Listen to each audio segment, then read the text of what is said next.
32 নম্বর তো ভেঙেছে, আগুন দিয়েছে। এখন গোপালগঞ্জে যে বঙ্গবন্ধুর নামে যখন আজে বাজে কথা বলে, সেই জায়গার মানুষ মানবে কিভাবে? আর এদের অপকর্ম, এবং যখনই প্রতিবাদ করেছে, সাথে সাথে সেখানে গুলি, এবং এই সেনাবাহিনী যে সরাসরি গুলি করেছে।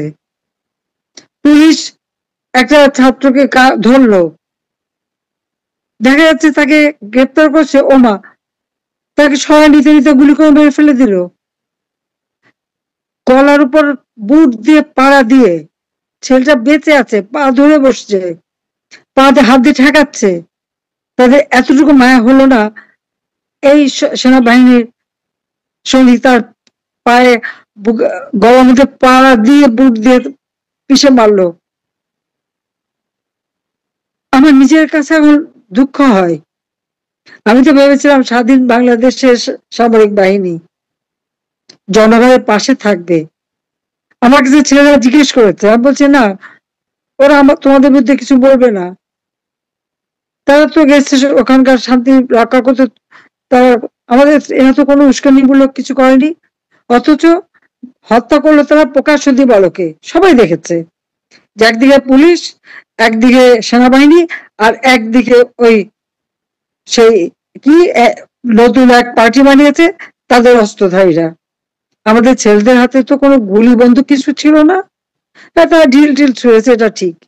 অনেক কষ্ট, অনেক দুঃখ যে দেশটার জন্য 3 রাত পরিশ্রম করেছি, 4 ঘন্টা বেশি সময় আমি যে নেইনি, সেখানে সব দেশের উন্নয়নে কাজ করেছি। আমি অত্যন্ত দুঃখের সঙ্গে আজকে কথা বলছি, যে ঘটনা বাংলাদেশে ঘটেছে এটা কল্পনাও করা যায় না। এই ধরনের গণহত্যা আমার কাছে যেটা মনে হলো যে 1981 পাকিস্তানি হানাদার বাহিনী যে অত্যাচার করেছিল তার থেকে কয়েক গুণ বেশি অত্যাচার এবার করা হয়েছে। ঘরে ঘরে কারফিউ দিয়ে, বিদ্যুৎ বন্ধ করে দিয়ে, নারী পুরুষ নির্বিশেষে সকলকে হত্যা করা বা নির্যাতন করা, কোনো ফোন আসতে চলে করে। আমি এইভাবে দেখিনি যে প্রত্যেকটা বাড়িতে ঢুকে ঢুকে ছোট শিশু, অত্যাচার, নির্যাতন, এবং কোনো ছেলে পেলে তাদেরকে ধরে নিয়ে যাচ্ছে। এমন খবর পাওয়া যাচ্ছে যে যাদেরকে ধরে নিয়ে গেছে বক্তব্য দেওয়া, এটা কি মানুষ গ্রহণ করতে পারে যে ওই মাটিতে জাতির পিতা বঙ্গবন্ধু শেখ মুজিবুর রহমান সম্পর্কে যে সমস্ত মন্তব্য ছেলেরা করেছে, অথচ যারা এই সমস্ত মন্তব্য করলো তারা একসময় কিন্তু ছাত্রলীগ ছিল, এবং তাদের যদি অতীতে দেখবেন বঙ্গবন্ধুর নাম দিয়ে কত সুন্দর সুন্দর কথা তারা বলে আজকে হঠাৎ সবকিছু মুজিববাদ শেষ করে দেবে, বঙ্গবন্ধুর নাম মুছে ফেলে দেবে, গোপালগঞ্জ শেষ করে দেবে। এই এত বেয়াদবেরা কোথা থেকে শিখলো? দেশটা স্বাধীন করেছে কে? জাতির পিতা বঙ্গবন্ধু শেখ মুজিবুর রহমান। নিজের জীবনটাকে সে উৎসর্গ করেছে, সেটা তারা জানে না।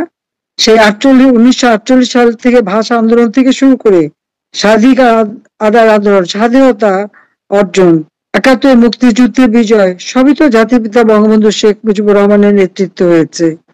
আমি আজকে তার প্রতি শ্রদ্ধা জানাই জাতীয় 4 নেতার প্রতি, 30 লক্ষ শহীদের প্রতি, 2 লক্ষ মা বোনের প্রতি।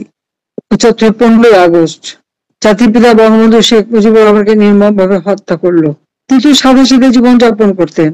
একজন রাষ্ট্রপতি, তিনি ধানমন্ডি 32 নম্বরে ওই বাড়ি, যে বাড়ি থেকে তিনি স্বাধীনতা ঘোষণা দিয়েছিলেন, সেই বাড়িতেও ছিলেন। একটা ধারণা ছিল বাঙালি কখনো তার গায়ে হাত দেবে না, তাকে মারবে না, কারণ এদেশের মানুষকে তিনি গভীরভাবে ভালোবেসেছেন। আর সেই ভালোবাসা দিয়েই তিনি দেশকে গড়ে তুলেছেন, একটা যুদ্ধ বিধ্বস্ত দেশকে গড়ে তুলেছেন। কিন্তু একই সাথে 15ই আগস্ট 1975 সাল বাংলাদেশের রাষ্ট্রপতি জাতির পিতা বঙ্গবন্ধু শেখ মুজিবুর রহমান, আমার বাবা, তাকে নির্মমভাবে হত্যা করেছে। একই সাথে আমার মা, আমার 3 ভাই, কামাল জামালের নবপরিণীত বধূ সুলতানা রজিকে, আমার ছোট্ট মেয়েটা মাত্র 10 বছরে, তাকে হত্যা করলো। আমার একমাত্র চাচা শেখ আবু নাসেরকে হত্যা করেছে। এরা সবাই তো মুক্তিযোদ্ধা। কামাল, জামাল, শেখ আবু নাসের প্রত্যেকে মুক্তিযোদ্ধা। হাতে অস্ত্র নিয়ে সরাসরি যুদ্ধ করেছে তারা। আর সে মেজুপুর বাড়িতে যে শেখ ফজলুল হক মনি তার অন্তঃসত্ত্বা স্ত্রীকে হত্যা করেছে। শেখ ফজলুল হক মনিও তো একজন মুক্তিযোদ্ধা, ছাত্র জীবন থেকে সে সংগঠন করেছে। সেজুপুর বাড়িতে যে মুক্তিযুদ্ধের সংগঠক আব্দুল হাসান সাহেব আমার ফুফা, এবং তার 10 বছরের ছেলে আরিফ, বেবি 13 বছরের মেয়ে, 4 বছরের নাতি সুকান্ত, আবু নাসরাত আব্দুল্লাহ ছেলে, তাকে পর্যন্ত হত্যা করলো। এবং এইভাবে 13 জন সদস্য, মিলিটারি সেক্রেটারি ব্রিগেডিয়ার জামিলকে হত্যা করেছে, পুলিশ অফিসার সিদ্দিকুর রহমানকে হত্যা করেছে, সাংবাদিক, মুক্তিযোদ্ধা শহীদ সামিরাদ এবং সাংস্কৃতিক কর্মী রেন্টুকে হত্যা করেছে। আমি সকল হত্যার মাগফিরাত কামনা করে এটুকু বলবো যে হত্যাকাণ্ডের মধ্য দিয়ে বাংলাদেশের চেতনা, স্বাধীনতার চেতনা, মুক্তিযুদ্ধের চেতনা নস্যাৎ করতে চেয়েছিল। আমি এখানে বেঁচে গিয়েছিলাম, 6 বছর পর দেশে ফিরে আসার সুযোগ পাই। তারপর থেকে দেশের জন্য কাজ করেছি। যখনই সরকার এসেছি জনগণের সেবক হিসেবে কাজ করেছি, মানুষের কল্যাণ করেছি।